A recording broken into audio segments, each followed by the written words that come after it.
ప్రజలు మనపై పెట్టుకున్న నమ్మకానికి న్యాయం చేయాలని ఉప ముఖ్యమంత్రి పవన్ కళ్యాణ్ అన్నారు. గత ప్రభుత్వ పాలనలో ఎన్నో అవమానాలు ఎదుర్కొన్నామన్న ఆయన వ్యవస్థలను బతికించాలనే ఉద్దేశంతోనే అన్ని తట్టుకొని నిలబడ్డామన్నారు. కలెక్టర్ల సదస్సులో ఆయన మాట్లాడారు. బలోపేతమైన వ్యవస్థను గత ప్రభుత్వం ఆటబొమ్మలుగా మార్చింది. పాలకులు ప్రజలకు జవాబుదారీగా ఉండాలి. పాలన ఎలా ఉండకూడదో గత 5 ఏళ్ల పాలన తెలియజేసింది. గ్రామ పంచాయతీలను బలోపేతం చేసే దిశగా ముందడుగు వేస్తున్నాం. ఒకే రోజు రాష్ట్రంలో 13,326 గ్రామ పంచాయతీల ఉపాధి హామీ గ్రామ సభలు నిర్వహిస్తున్నాం. పైలట్ ప్రాజెక్టుగా మొదటిగా పిఠాపురం నియోజకవర్గంలో చేపడతామని పవన్ అన్నారు.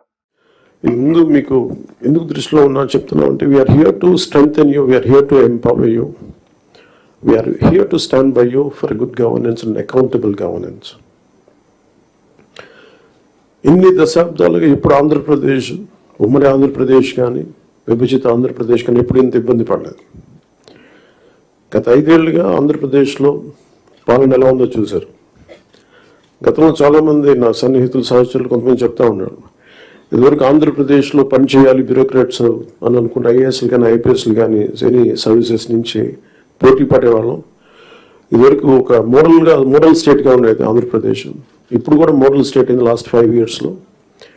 హౌ నాట్ టు బి, ఒక రాష్ట్రం ఎలా ఉండకూడదో తెలియజేస్తుంది. ఒకప్పుడు ఒక రాష్ట్రం ఎలా ఉండాలో తెలియజెప్పింది, ఇప్పుడు ఒక రాష్ట్రం ఎలా ఉండకూడదో తెలియజెప్పిందని.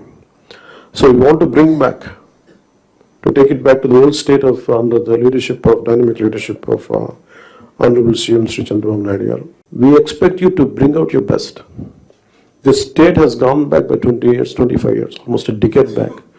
State bifurcation నుంచి కూడా ఈ రోజు దాకా మేము నలుగుతానే ఉన్నాం.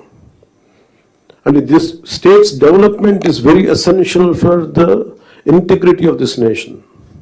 ఎందుకంటే ఇక్కడ కనుక ఏమాత్రం కొంచెం సామాజిక రాజకీయ గొడవలు ఉంటే దేశ సమగ్రత కూడా ఇబ్బంది కలిగే పరిస్థితులు ఉంటాయి. ఎందుకంటే చాలా బాధల్లో ఉన్నాం. 20 years we really suffered post bifurcation. అందరం అవమానాలు పడ్డాం, ఇబ్బందులు పడ్డాం, స్టేట్ దాటి మళ్ళీ వచ్చాం. వచ్చిన తర్వాత కింద మీద పడి ఒక గవర్నెన్స్ ఏర్పడితే మళ్ళీ కాదు ఇంకో గవర్నమెంట్ వచ్చి